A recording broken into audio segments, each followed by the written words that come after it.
Hello, welcome viewers. I'm Margie Benavides. Today I'm going to continue with my commentary regarding the case of Anna Kepner, the tragic case of Anna Kepner. And so I talked about the last time about the fact that her little brother, who we'll refer to as CK, and the stepbrother, who is only 16, so we'll refer to him as TH. All right, so the little brother is on the outside of the door. He's not able to get in. The stepbrother is telling him to get lost, go away. And what the brother hears is all this violent kind of activity going on. There's yelling, there's things being thrown around. He thought it might be chairs or something. And again, he said that the stepbrother slammed the door and told him to leave. He wouldn't let him in. So what happened after that? Okay, right now, the FBI is who is investigating this case. There have been no charges and no arrests. What happened after the little boy heard all this going on? Where did he go? Well, as far as evidence, we know that the surveillance that they have throughout these ships is going to give a lot of information, because it's not just that moment, who is in there, who is not in there, who tried to get in.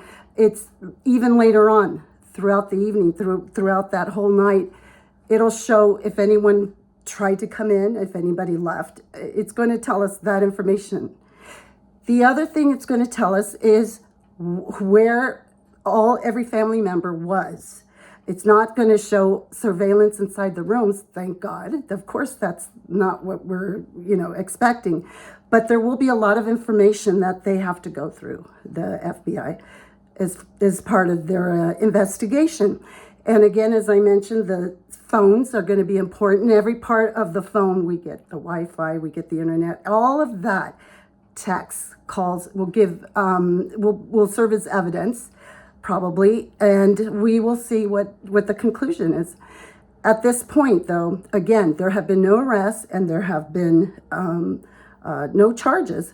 So what about what was said during the hearing? This is a civil hearing regarding custody, that that the wife, the stepmother, Chantel Hudson Kepner, that she testified the other day at the hearing.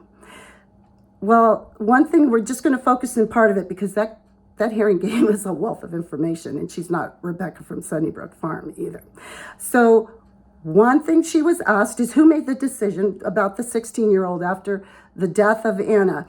He's no longer in the home, she said. Who made that decision? She evaded that question, but she said, we both did. We both talked about it. But who initiated? We both talked about it.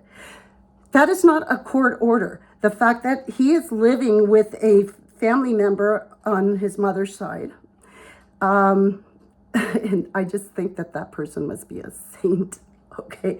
But this is not a court order. And the judge ruled against Mr. Hudson taking custody of the little 9-year-old daughter that he shares with Chantel, because she said there's no imminent danger there right now. But again, this is not a court order. This is something that, again, Mr. Kepner and his wife Chantel decided together.